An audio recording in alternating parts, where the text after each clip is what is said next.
There you go. Lord have mercy. How you doing, ma'am? Better now that you can see me. I am so happy to have you here today because I have been wanting to talk to you for a long time since I read Never Cross the Highlander. Woo, because I'm that gonna book, tell you, I saw your video. Did I see it on TikTok or Instagram Reel? Did you post it in both places? yeah. Um, and I think I saw it on TikTok first, actually, and I just cracked up. I'm gonna tell you right now, girl. There was a part where you could barely talk, and I was just cracking up because I was just like, Because, look here.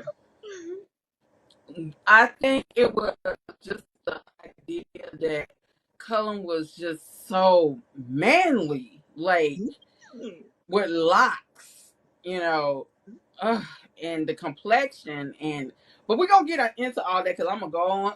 I'm gonna get lost in it. okay. Okay, welcome to the Black Girl Type Energy book review and all that other chat Okay. stuff. Uh-huh. So Thank you for having me. please introduce yourself and tell us about yourself. Well, I'm author Lisa Rayne. I started my career writing contemporary romance, and Never Crossed a Highlander is my first historical romance. I am from the Midwest, but lived in Cali for a while because I'm a lawyer, my other life, a reform lawyer, I guess. I don't know.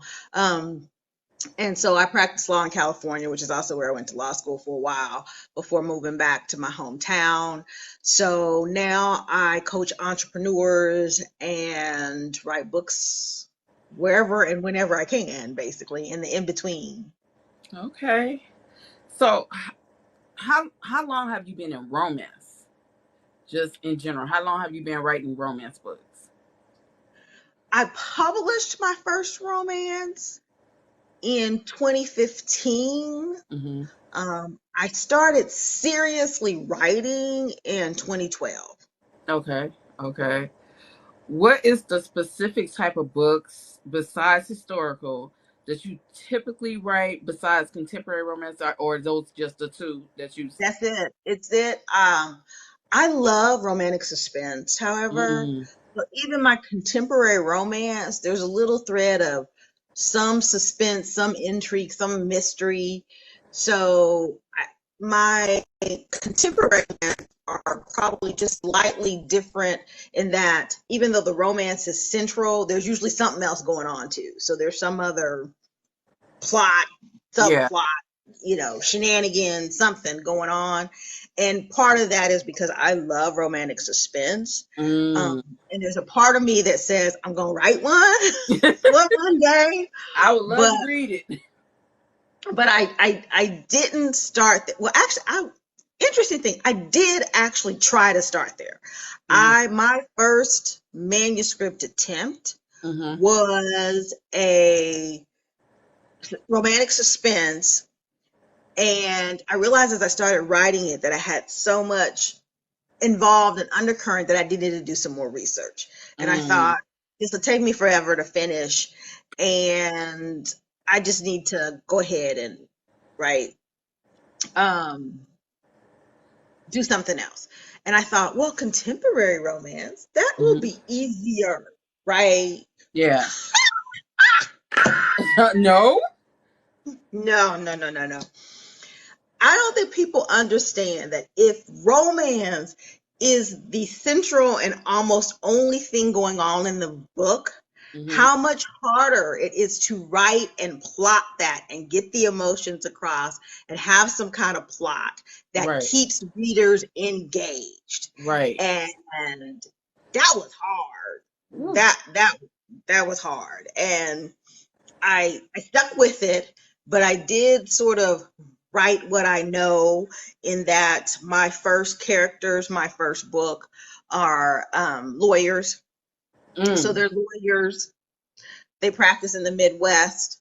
They practice intellectual property law, which is what I practice. So like So when it came to the intrigue and the law and Uh-huh. some corporate espionage type stuff going on, it was all stuff I knew. So Mm. that at least made it slightly easier for me. I feel like I'm like glowing or something in this white. I'm gonna take this white off. I look. Mm. Now tell me, how did Never Cross a Highlander come to fruition? Like, how did that? How? Because the story is so well rounded and so good. Well, thank you for that. I'm gonna tell you, it was a labor of love and a labor of angst at Mm. the same time. But I had actually been contracted by Entangled to write a historical old western. Mm. Um, that editor who wanted to try old western rom-coms and had been out talking about, they had this series and they had several authors and they were trying to find a few more. And I contacted the editor and said, hey, you know, would you mind any of them cowboys being black? And she was like, well, Mm. bring it on, give me a story. So I actually was supposed to write that. And then they had an opening for a mass market paperback slot. And Mm-hmm. she contacted me and said, hey, you'd be interested in releasing a mass market paperback. And I'm not a fool. Like I was gonna say no. Like, Right. yeah, sure. Right. And that the old west rom-coms were kind of uh it was a crapshoot. Like it Mm-hmm. wasn't popular at the time. Nobody was really doing it. She Mm-hmm. couldn't guarantee it would sell. So she said, like, you don't have to put the cowboy there if you don't want to. Right. If you could write anything else, what would you want to write? And Right. without hesitation, I said, I want to write a Black Highlander. And in part because I love Highlander romance. You give Oh me a God. well-written Highlander romance, and I'm all over it. But you know what I think in any of them Highlander books? Go ahead and say it. Go A ahead and say Black it. Highlander. Exactly. And I And I love how. thought, I want a Highlander book with black people in it. Yeah. And at the time I pitched the idea, I didn't even have a story. I didn't have a Wow. story. All I knew was there were black people in Scotland at that time. I know Uh-huh. how they got there, and I had to go figure out a story. And she said, Wow. well, first question she asked me, she goes, well, I'm sure you probably know this or you wouldn't have said it, but I'm assuming there were black people in Scotland in the 60s. I'm like, yes, this I am positive of. She goes, okay, go find me a story. And I basically took like a week to Mm-hmm. like do some preliminary research, come up with some concepts, and I came up with the concept for this book with Callum McNeil and Elsa, with her being sort of kidnapped, held Right. against her Right. will, and him being who he is, ended up at a place where she was and trying to save her. And there were times, though, I'm gonna tell y'all, like I would be at my desk trying to finish this book with my Mm. head on my computer and frustration by Ray bursting. My daughter come in, Mom, you okay? No, why did I say I was gonna do this book? Wow. Um, because it took a lot of research for me because that was a culture that I was not familiar with. Like I read the Mm. Highlander books. So what I knew Mm-hmm. about Highlander background and Highlander history came pretty much from the romance novels I read. Mm. Um, to my advantage, I knew about the African diaspora. So I knew about the 1400s, Mm. how the trade had started in Europe. I knew about the Caribbean plantations. I also knew that some of the primary people who had those plantations were English and Scottish people. So I had a place to start.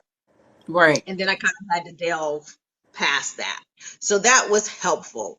But it was a lot of research. And it So was, go for ahead. me, knowing when to stop. Like Mm. there's a point at which you just gotta write the story. Right. And I was getting hung up in the I'm sorry, I just feel like I'm glowing and I need to take that out. Um, there was there's a time you have to stop and write the story, Mm. right? Because you get like you want everything to be right and perfect and Right. whatever, Right. and I just had to learn to pull the trigger. So that was a Yeah. challenge. Damn. That's a lot. That's a lot. Yeah. You make Cullen a Scottish Highlander by way of his family coming to from, was it the Caribbean or Africa? From Africa by way of the Caribbean. Okay. And how hard was it to keep him as strong and keep his uh heritage as well as incorporating the Highlander Scottish heritage? You know, for me, I Mhm. don't think that was the hardest aspect of it. Mhm. Um, Once I understood who he was who he was, and he was going Right. to be that no matter where he was, right? Right. In Scotland, in Right. Stirling, in England, he is who he is. Right. How he interacted Mhm. with the other people in his life when there were people in his clan who accepted him for who he was Mhm. and people who didn't, like Mm. anywhere. There's always them few, right, who Right. got cause problem, can't accept people asking questions, right? Right. And that were the harder part, being able to get behind those relationships and those interactions Mm. and make them Okay. seem authentic.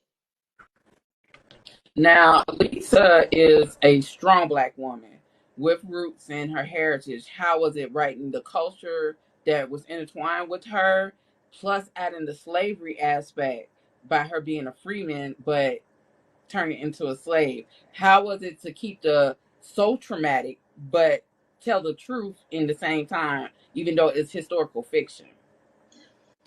She was harder, actually. I don't know why, but she was harder in part because of the mixed background. I wanted to explore that sense that Mm-hmm. even when Africans were taken to a different world, there Mm-hmm. were aspects of their culture that they held on to, that they Right, right. kept.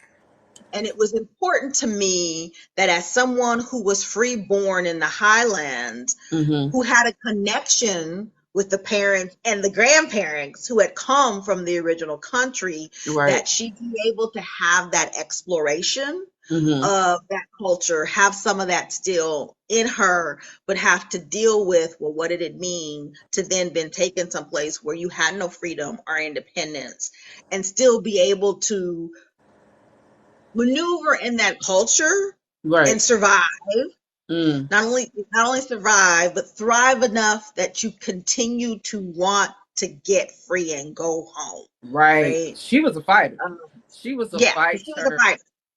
Was there any time within writing this book that it became overwhelming or just you wanted to just add more culture to it? Or was there any point in time you just like, I need more, but at the same time, this is traumatic. This is overwhelming. This is, oh my God, I can't do this. You know, there were times where I thought I can go deeper here, Mm, right? I can go deeper into history. I can go deep cultural. I can go deeper in the attempt to suppress someone's culture. Um, mm-hmm. and then I thought, but I also want this to be about the joy, right? Right. So for me, it was a careful balancing act of just Mm, how much history, how much of the truth do you put mm, there? How much of the emotions of living that truth do you put there? And mm, still be able to balance the notion that this was about the joy of two people who were different and who didn't trust other people mm-hmm. easily, finding each other and realizing there was somebody else in this world that they could trust to Yeah. stay and Yeah. who really would always have their back.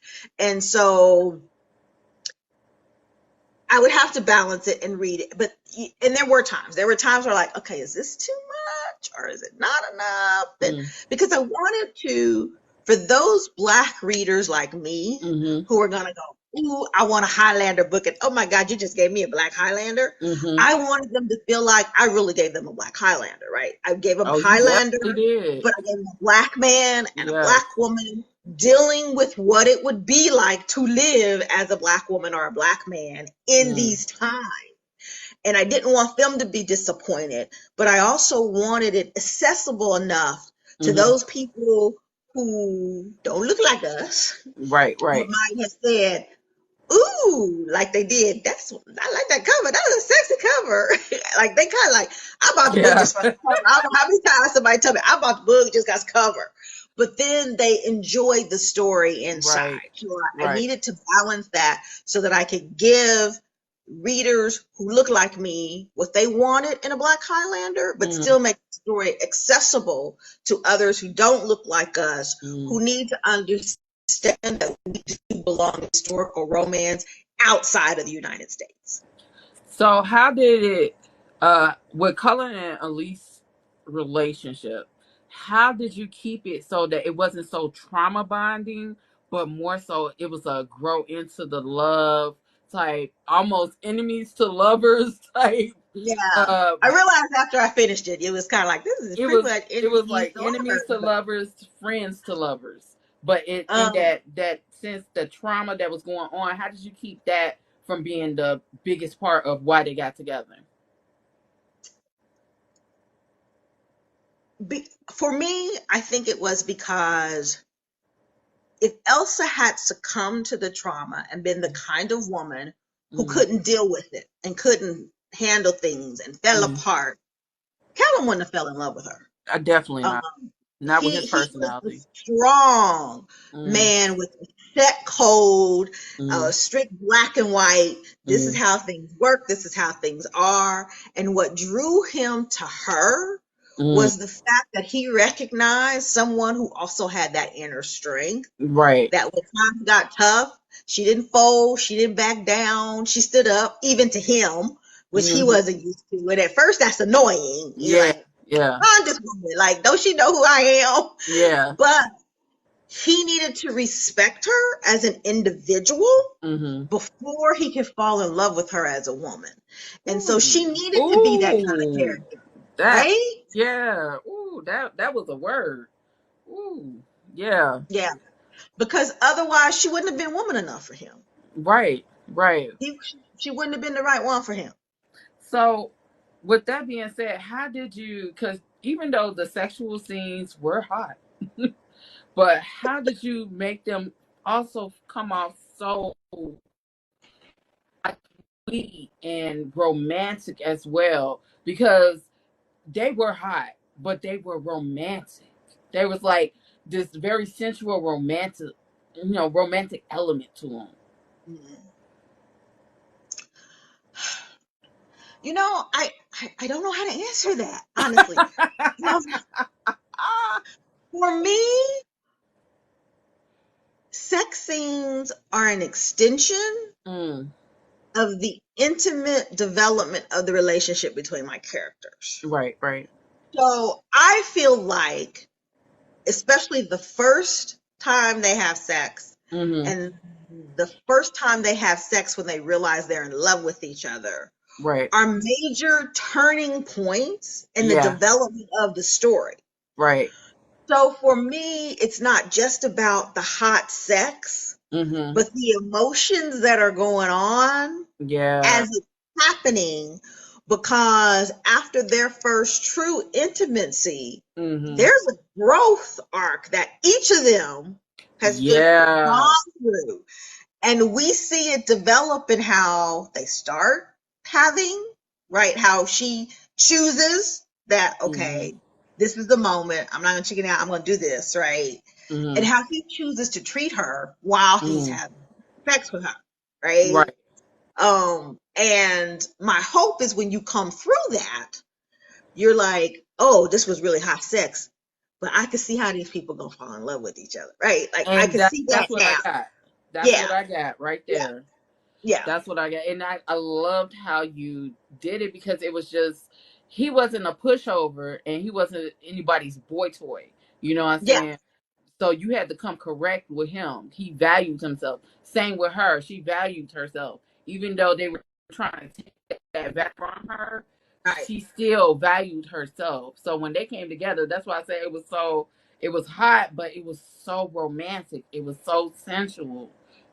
And so it just pushed the story just whoop, like wow. Now, how hard was it uh dealing with the slavery aspect of the writing? I'm gonna tell you a funny story.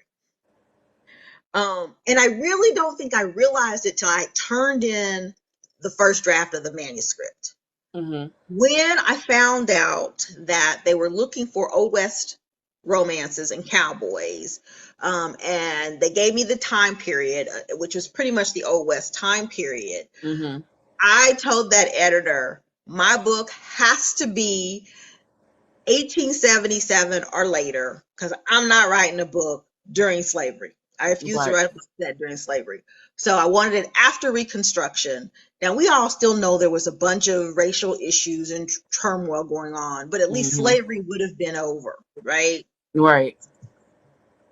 Only for me to pick a period in Scottish history where slavery was still legal. So as I'm writing this story and I'm going, okay, this is where I know it's going to happen when she's being held slave because slaves still legal. And I'm like, oh, I got to do this, right? Mm-hmm. But it was also kind of fun for me because both of these characters were free.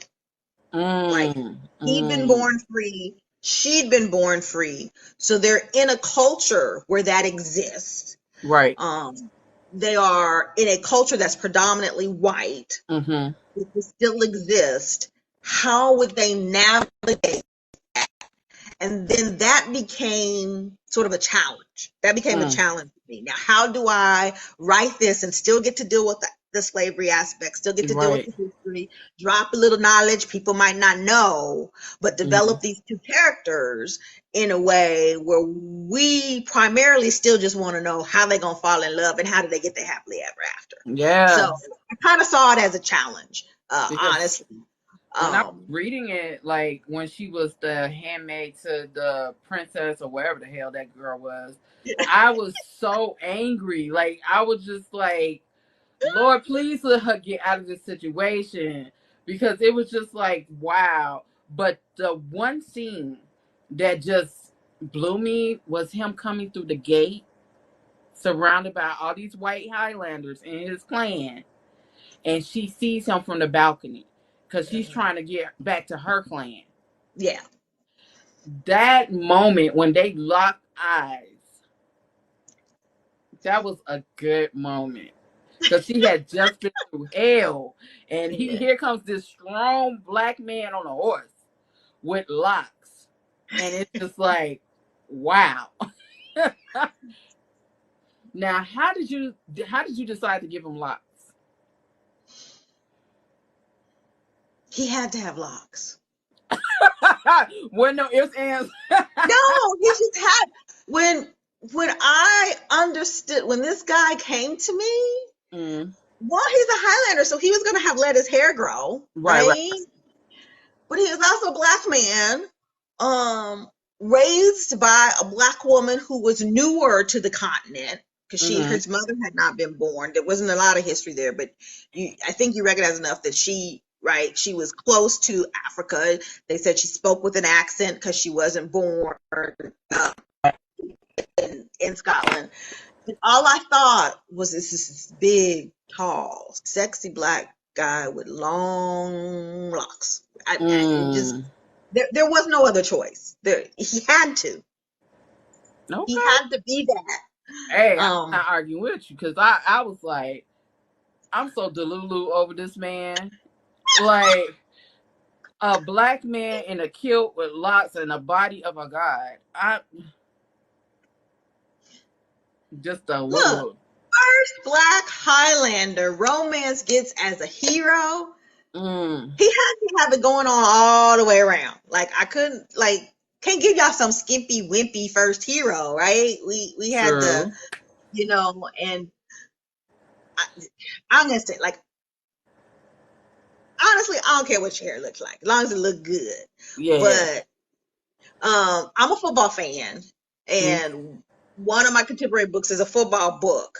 mm-hmm. But I'm gonna tell you, like when I'm watching football, and some of my guys take their helmet off and shake Shake your them line, locks. woo, girl, it's like whoa. Okay, yeah. And so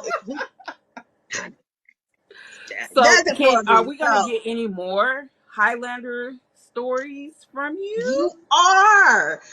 The struggle is, since this series is published by traditional publishers, they have Mm, all these strategies about when they release stuff and stuff. And so initially, they were supposed to come out about a year apart. So right. now that has changed and it's been pushed back, and I'm still waiting on the final date, but I am contracted to write a second book for this series. So there will be a Oh, second book yes, yes. for the series. Can we get a tidbit of who it's gonna be about? What what it's gonna be There's part of about? me that kind of wants to tell y'all, and then there's part of me that's like, I will say, a lot of people fell in love with Iron, and I do love Lionel, but I know a lot of people like to hate him too. I will say that he is not the hero of the second book, Oh, oh. but he is in the second book. That's all I'm going to tell you. He is in the second book, so you get him again, and in part because Ida was a bit of an asshole in the Ah, first book. He kind of comes around, but he's kind of a bit of an yeah. asshole. And I think he got a little more growth to go Mm, through before he gets his heroine. But I do know who his heroine is going to be. uh-oh. You got to wait for book 3 to get Ina's stories, which means you Wait, got to wait, read wait, wait, book wait, wait, 2. wait, wait. Go back. You're not gonna speed past that. What you say? What? Wait. The goal is that this is supposed to be a trilogy. So, yeah. Oh. Oh. So if Yes. y'all buy it, right? Y'all gotta go out and buy it and like support it, and like y'all get 3. But yeah. You got my support. So tell us about your other works. What Okay. other books do you have besides Never Cross a Highlander? What other books and what genre, and are they black romance, multiracial, what? So I have 3 prior books. Those 3 are all 3 of them. Yes, those 3 are all interracial romance. Mm-hmm. Um, they are. There's a book about lawyers, a book about football players, and then I have a shorter romance that was an anthology that once we pulled it apart, I put it back up. Mm. So it's longer than the short ones they do, but it's not quite a full length romance. And it is called Runaway Heart, and it's actually an Olympics book. No. Um, and when I first started writing, all of those were supposed to be first books in a series. Mm-hmm. And it's hard writing romance as a Black person. Mm. I also have a business background. So a lot of what was going on in the romance industry for Black authors was not conducive to positive business practices. And there was a lot of turmoil even before the Romance Writers of America fiasco, if anybody knows about that, exploded. And it became, from a mental aspect, Mm. hard for me to continue to write romance. So I had to take a break. So Mm. I didn't publish anything for a while. I continued to write. I continued to be a part of the industry. I got a file in my computer with so many story ideas. Like I could write for the rest of my life and never run out of story ideas, right? Right, right. So they're all the first books. So I actually have to get back to those because I would like to actually make each of those at least a trilogy, right? Mm. And then I am currently working on, because before they release the second Highlander book, my Mm-hmm. publisher does want to release the Old West Cowboy book. And so at this point, I think the Cowboy book will come out like early fall, into summer, early fall. So Okay. that's an Old West Cowboy set in like the early 1880s, Mm-hmm.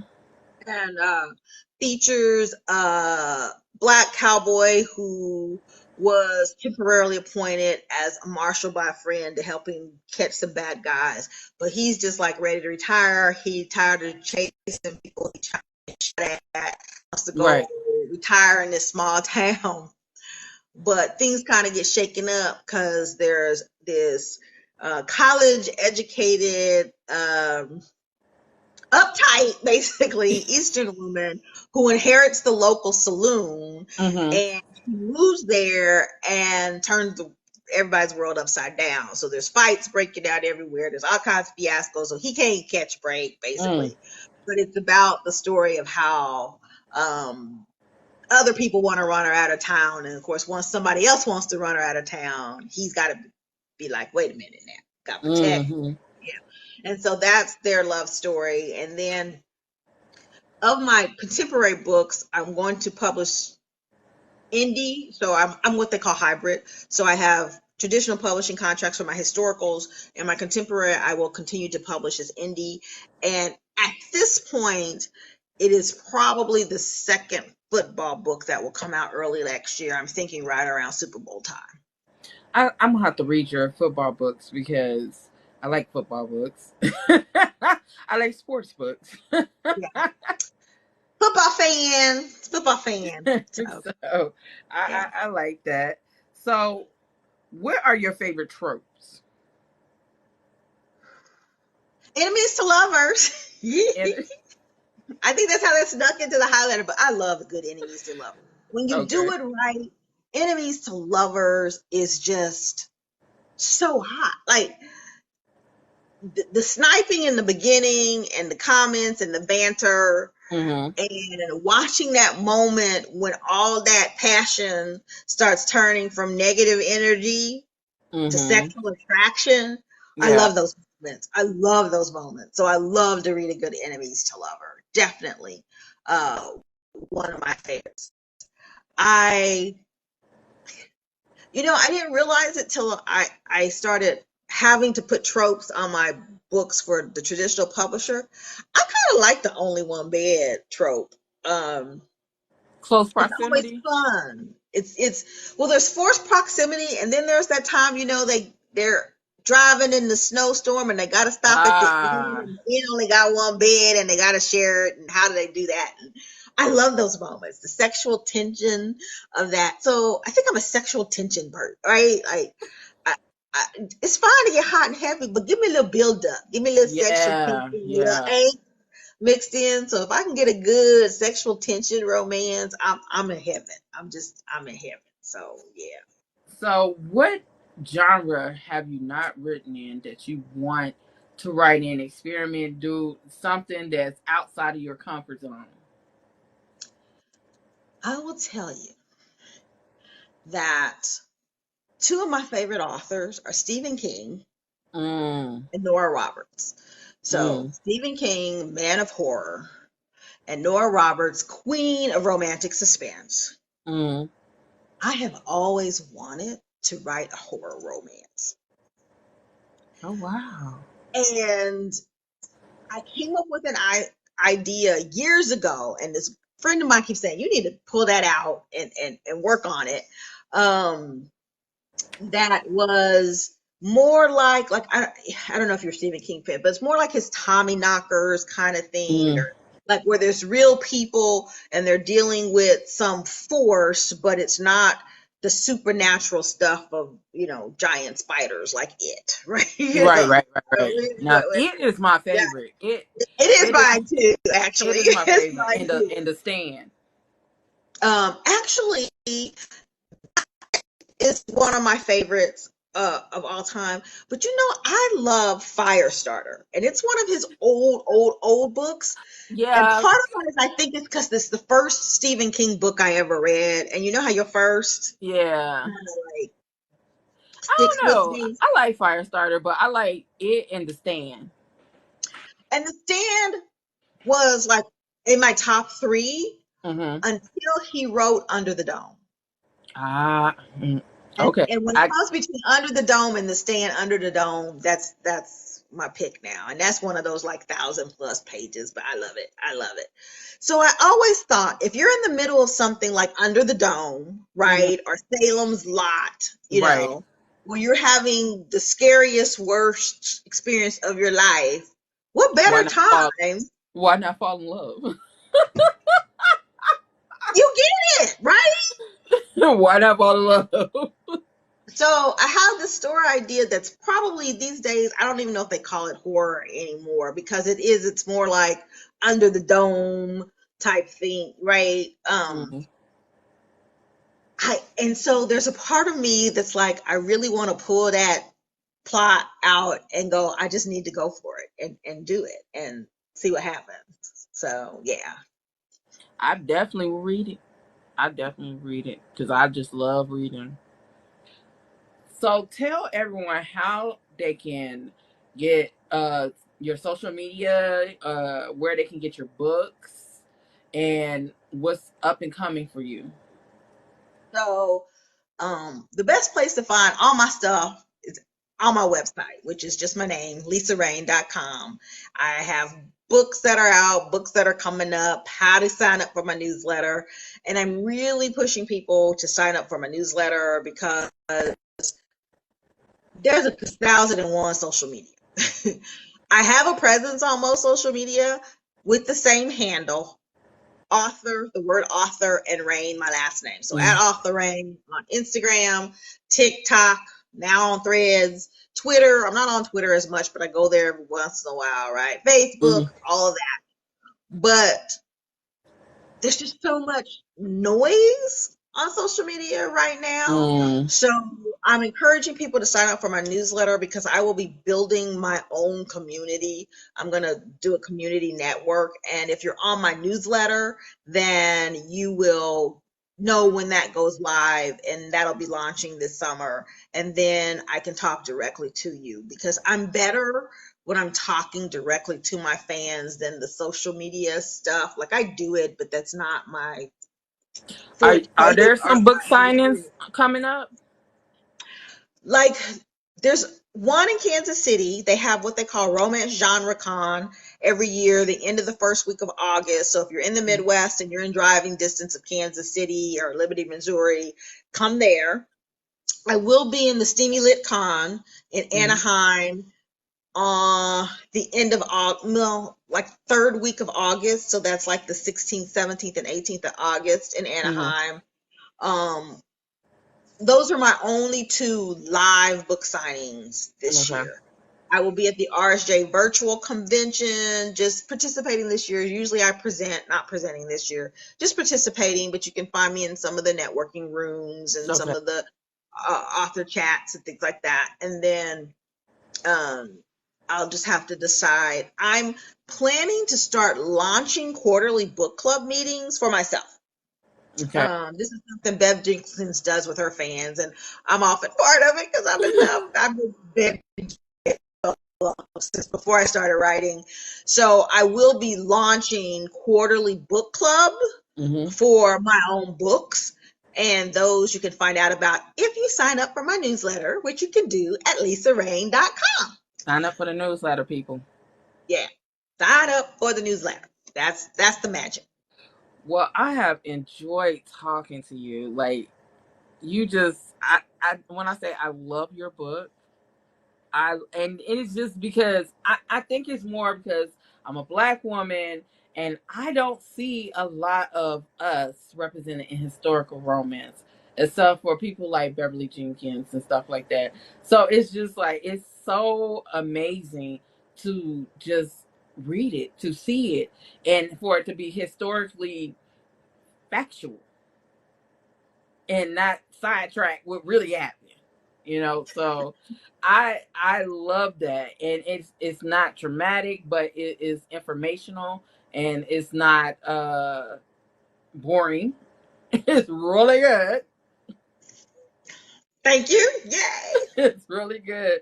So I hope that you let me know when the second book comes out. Oh, I do have an announcement. And Okay. your fans, or whoever's listening when they see this live, will be the first to hear it. Okay. Okay. Okay. Never Cross the Highlander is going into audiobook. The Oh my God. audiobook will be releasing on August 15th. I do not yet have a live link, but if you sign up on my newsletter, as soon as the pre-order link goes live, I'll let you guys know. But on August 15th, if you are an audiobook person, Never Cross a Highlander is coming to audiobook, and you guys are going to like the narrator. Oh my It God. So is I'm literally cool. finna get a color with the Scottish accent. Oh my God. Yeah. He bring the accent. I have a male narrator, and I got to hear a snippet of it, and can I just say, it's cool. It is really, really cool. So, put it on your calendar, August 15th. We will have an audiobook. Ma'am, wow. Wow. um, wow. I didn't expect that today. Look, you got an exclusive. I did. I'm so happy. I know this is your baby, but I'm so happy for me. So yeah, I can't wait.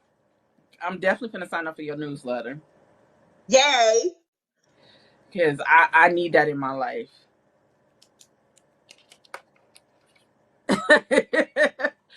So thank you once again. I appreciate it, and I hope to talk to you again when your second book releases for the Okay. Highlander series. I'd love to. I love this chat. I love your enthusiasm. Thank you so much for being a reader of Never Cross a Highlander and giving it a chance.